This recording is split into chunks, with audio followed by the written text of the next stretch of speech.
परम पावन कार्तिक मास के इस महामहोत्सव में जो छठ पर्व के नाम से विश्व विदित है, भारत की धरती पर महाभारत काल में महात्मा भीष्म से पांडवों ने प्रार्थना की, भगवान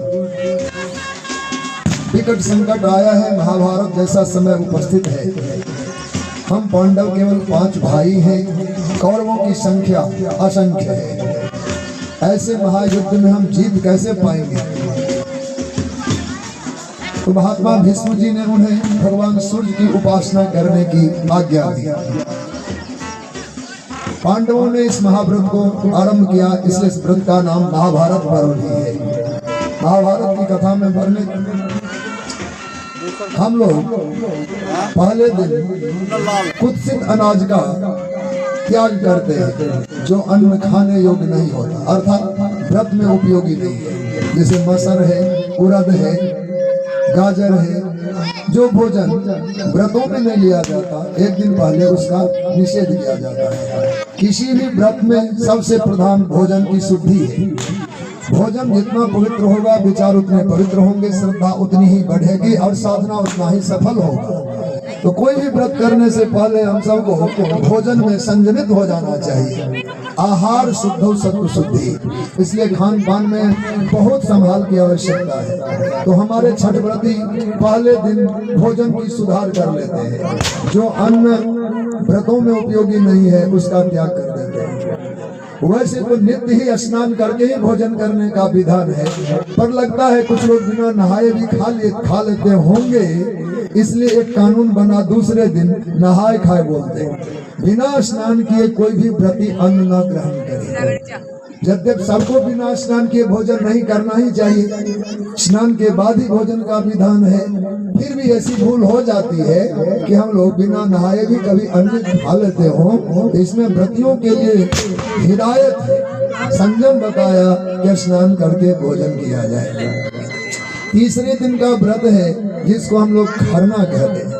खरना मूलतः एक भुक्त भोजन है, अर्थात 24 घंटे में एक बार आहार लेना होता है, वह भी हविष्यान्न, वह भी रात्रि के प्रथम चरण में स्वयं पाकी होकर अथवा पवित्र व्रती के द्वारा जो भोजन सिद्ध किया जाता है, जिसको खीर पकवान कहते हैं, दूध में सिद्ध किया गया भोजन। व्रती उस भोजन को सूर्य नारायण को अर्पित करके प्रसाद के रूप में पाते हैं। पर कठिनाई ये है कि अगर बच्चा ने भी कह दिया माँ, तो आहार वहीं रोक देना होता है, व्रती उसके बाद भोजन नहीं कर सकते। भोजन करते समय किसी की आवाज कोलाहल सुनने को न मिले, खासकर जो व्रती उस समय एक भुक्त कर रहे हों, उनको अगर उनके नाम से किसी ने पुकार दिया, उन्होंने ग्रास लिया अथवा नहीं लिया, भोजन वहीं रुक जाएगा, वो दिन भी पूरे व्रत में चला जाएगा। और प्रतिहार षष्ठी जो कल का दिन हम लोगों ने संध्यार्घ में पूर्ण किया, उस दिन पूरे निर्जल रहते हुए सायंकालीन भगवान सूर्य नारायण को अर्घ दिया जाता है। खासकर षष्ठी माता का भी अवतरण है कल का दिवस, इसलिए छठी भी कह देते हैं। छठ माता इसलिए भी चूंकि षष्ठी भागवती हैं, जो भाग लिखा करती हैं, बच्चों के जन्म पर छठी मनाते हैं, और षष्ठी देवी का अवतरण चूंकि कल का दिन था, इसलिए छठी मैया भी हम लोग कहते हैं। सूर्य नारायण का महापर्व है ही, तो सायंकाल में सूर्य भगवान को अर्घ देते हैं। व्रती जल में खड़े हैं, उनको सर्दी गर्मी की अनुभूति होती है कि नहीं होती हम नहीं समझ सकते, केवल सूर्य में मन उनका लीन है। और अभी प्रातःकालीन अर्घ में सुबह 4 बजे से हमारे व्रती जल में खड़े हैं, और जब तक भगवान सूर्य प्रकट न हो जाए तब तक जल में खड़े रहते हैं। कई बार तो मेघ आदि छा जाए तो लोग देर तक प्रतीक्षा करते हैं भगवान उगे तो हम अपना अर्घ अर्पण करें, और हमने जो प्रसादी भगवान के निमित्त लाया भगवान को स्पर्श करा के बाल बच्चों में बांटे।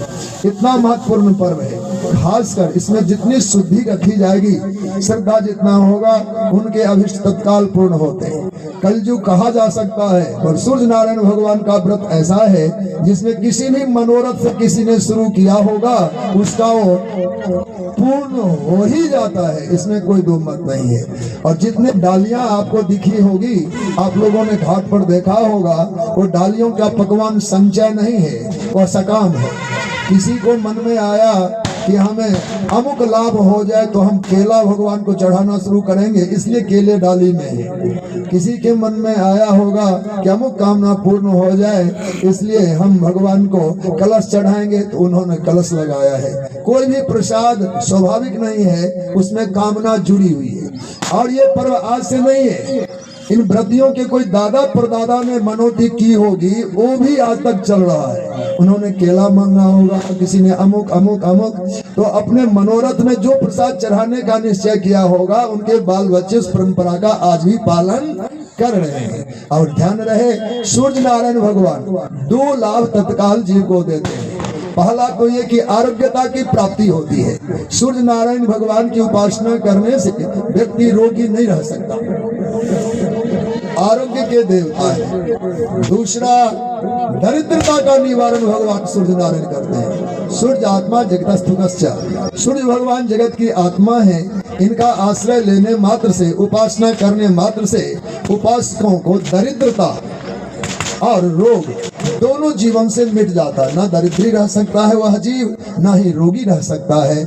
ऐसे महापर्व का हम सब दर्शन करते हैं और इन व्रतियों का हम सब साधुवाद करते हैं कि हम लोग कपड़े ओढ़ रखे हैं और जल में खड़े होकर भगवान सूर्य की उपासना करते हैं। इससे एक बात का और भी संकेत मिलता है कि कभी भी भजन बिना कठिनाई उठाए नहीं होता।